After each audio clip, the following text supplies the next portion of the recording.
Dieu doit nous faire connaître le péché, la réalité du péché, l'horreur du péché. Le péché doit devenir une chose terrible pour nous, avant de pouvoir apprécier la grâce de Dieu. Nul ne peut apprécier la grâce divine que s'il a vu peu ou prou tout le caractère immoral du péché dans son propre cœur.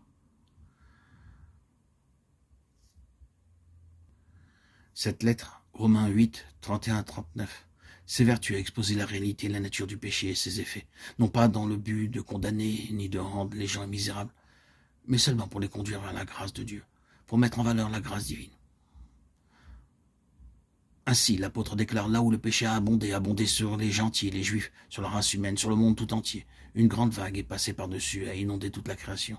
Là où le péché, comme un grand océan, s'est propagé et a abondé, la grâce a surabondé. La grâce était plus grande que la grandeur du péché. Je suis persuadé que rien de tout cela ne pourra nous séparer de l'amour de Dieu qui est en Jésus-Christ. C'est la grâce. Le péché n'aura pas la possibilité de nous séparer de l'amour de Dieu. Quelle merveille! Quelle puissance!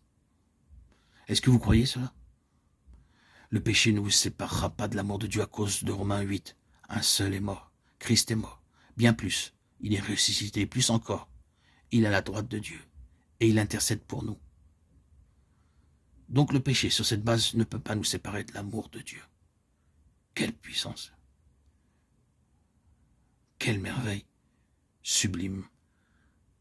Oh, que nous expérimentions maintenant individuellement ou non tout ce qui est mentionné ici.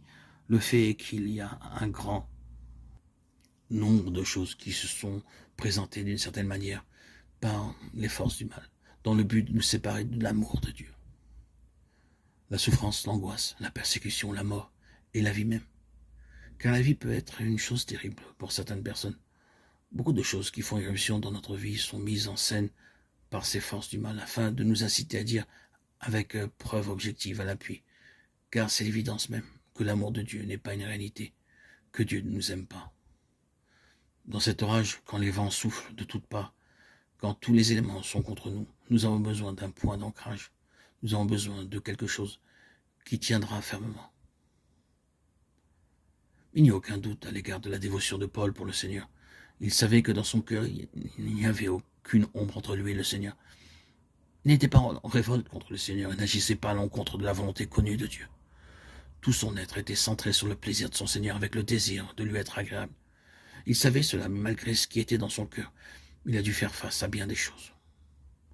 Son ministère a été discrédité, son nom diffamé, il était suspecté au qu'il aille, se mouvant dans une atmosphère de défiance et d'ostracisme, venant non seulement de la part des gens du monde, mais aussi des chrétiens. Il n'était pas aimé de tous, pas même par les églises, qui avaient dû leur existence à son ministère. Non.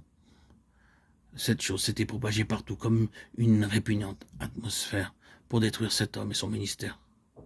Et nombreux sont ceux qui auraient été contents qu'il soit mort. Il le savait.